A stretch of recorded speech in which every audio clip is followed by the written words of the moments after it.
I was running in the ninth, 10th spot, and I was racing with guys that a lot of nights end up on the hook. So instead of getting in caught something, I ended up at the wrong end of it, 12th or 13th, whatever it was. So you're going to have nights like that.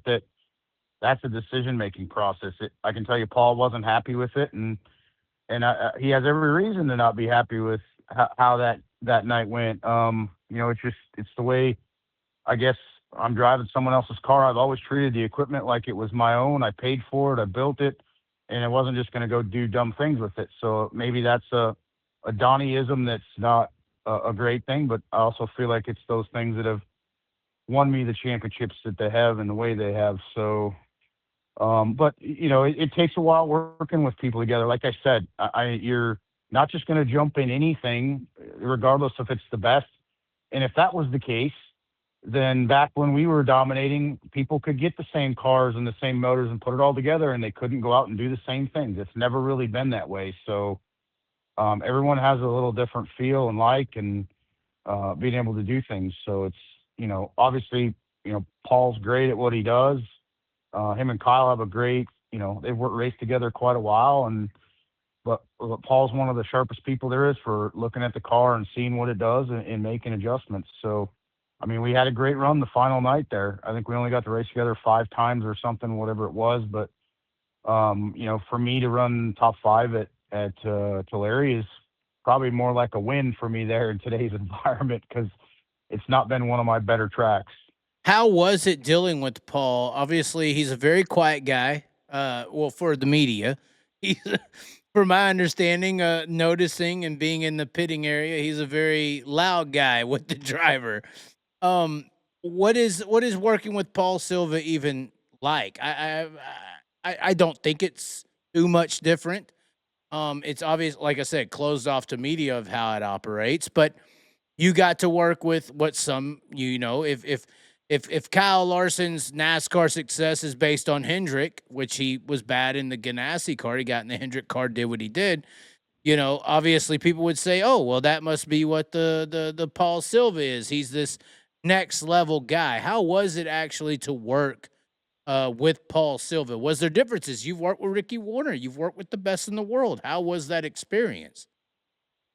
Pretty awesome, really. Paul's a hard worker, and I don't think people realize how uh, he takes care of everything as if it was his last dollar that he put everything together with. I mean, he's super switched on. He keeps things really simple.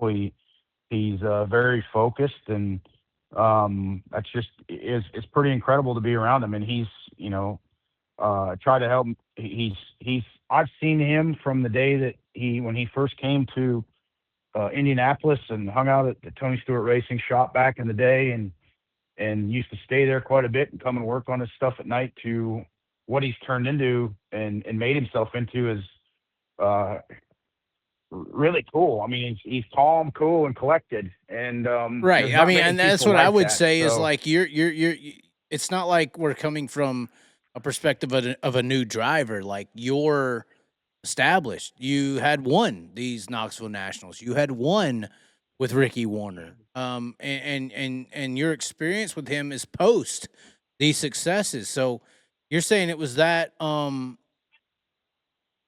nuanced. It was cool to see him not only come from where he had been, but you're saying, like you said, he watches the car. When you got back in the pitting area and he was telling you things or y'all were discussing things, it was a little different than everyone else.